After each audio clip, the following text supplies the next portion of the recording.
I think this is the least expected deal that we're going to talk about here this evening, David. This is going to be TJ McConnell for the upstart Indiana Pacers, making their way all the way to the conference finals this past spring. One of the great feel-good stories of the season, in my opinion. There's so many guys here that just kind of found a role and just played it to perfection. And that resulted in a lot of extensions for the Pacers. So TJ McConnell obviously is one. But you go look at the other guys like Andrew Nemhard got an extension. A lot of players outperform their contracts. They're under new contracts. And then TJ McConnell, he did the same thing. You look at the way that he guarded Brunson in a New York series, the way he ran the offense, and that brings value. And that brings new money. So for McConnell's situation, he is under contract this coming season for just $9.3 million. Less than a mid-level. I love that for the Pacers. That's great. The total value of this contract, I mean, you look at the average annual value, you're somewhere in the neighborhood of like 10.5 to 11 million a season. I think that's great. However, the years is interesting. And I really want your take on this because I saw it. I saw the money. I wasn't shocked, but then I saw the total length of the extension. And that kind of got me a little bit because McConnell's not a spring chicken. He's not Zubac. Nope. He's not Jared Allen. He's not Halliburton. The dude's already 32. So if we extrapolate this out, he has 5 more years on this deal. Now, the latter part is not guaranteed. I'll get to that in a minute. But if he makes it to the end of his contract, I mean, the dude's 37, basically. For a guy that of his height, and you touched on this a little bit with Curry, it's trickier for a guy like that. He doesn't have explosiveness. He's not super athletic. He doesn't have a deep long ball like Curry does. He's not a huge player. I mean, there's a lot working against him. Sticking a guy out for 4 years past the current season, a little dicey. I will give it to the Pacers. I expected this to happen. There is $10 million non-guaranteed in this deal. For his age 36 season, he'll be making 11.8. Only $5 million is guaranteed. Age 37 season, so 28-29, same thing. 11.8 million, only 5 million guaranteed of the 11.8. So we're looking at less than half is guaranteed. That's good for the Pacers. I give them credit for that. It just kind of stressed me out a little bit seeing 5 years for a guy that's 32 and is not a superstar and he's not super athletic. This is going to be a really boring podcast because we pretty much agree on this stuff. I'm okay with it. I don't love it.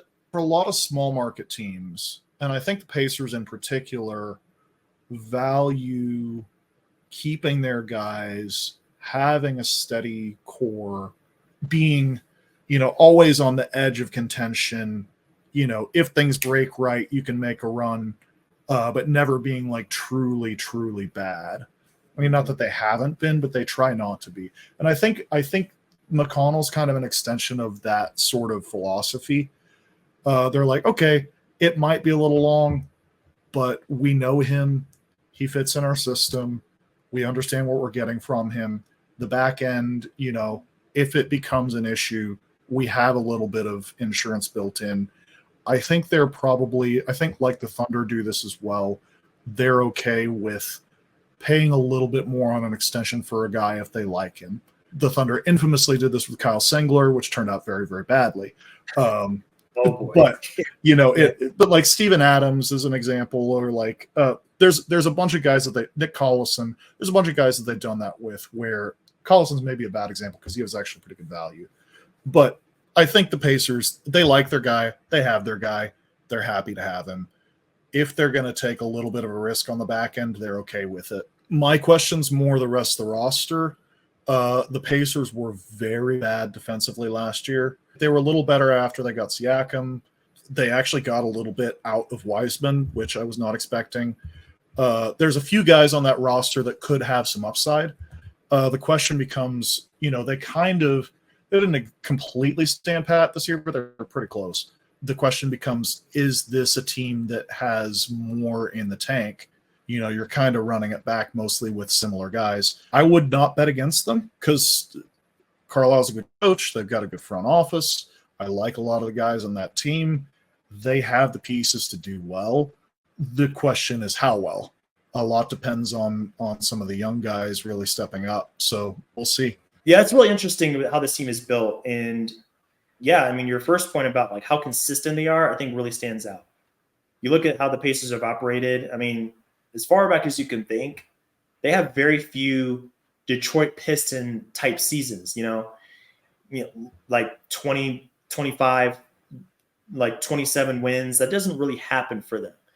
If they really fall off, I mean, you're looking at like 33, 34 wins, like worst case scenario for this team. It only takes 1 or 2 seasons for something to click. They find a Halliburton, they find a Sabonis, they find a Paul George, and they're right back into the contention window. Yeah, I mean, I agree. I think they're doubling down on the success that they found last season.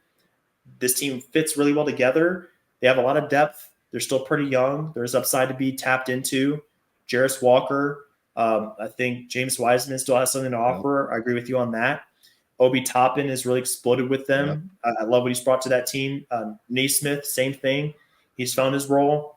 I think another potential negative of this deal that I see, and it's not the worst problem to have in the world, when you look at the rotation of guards for this team, McConnell is a big part of that, but they also have some young guys in the fold that need minutes. So you look at Andrew Nemhard. He's going to need minutes. He has his own extension coming up next year. He's a big part of their core. Ben Shepherd, he had a lot of great minutes for the Pacers, even in the playoffs. He's a big part of their core. Benedict Mathurin, we forget about him, but he's still there, and he's a big bench scorer. Yep. And you pair Halliburton with all those guys, and we're talking about like 5 guards that are all legitimate rotation-level guys that are going to need time to develop together. So for next season, maybe it's not a big deal. The hierarchy is pretty set. But once we get into maybe years 2 and 3, progressing through this deal, and those guys get better, yeah, you can slide TJ back down the pecking order. I don't know. I think there could be a little bit of like a struggle to kind of put everybody in a proper place where they're getting the minutes that they should get. Again, I don't think it's a huge deal, and especially not for next season. I think it's not something you need to worry about right now. It's just something in the back of my mind that I thought could potentially start to make its presence known on this team over time. They do have to worry about Miles Turner next year because he will be a free agent. But in the meantime, they built a great core, and they just managed to dip under the tax. They're, according to our caption no trade clause, about $400K under the luxury tax. So that's even better. If you can build a team like this, you can have success similar to last season, and you still get to share in the revenue sharing of the league. You're not your non-tax team, especially for a small market team like Indiana.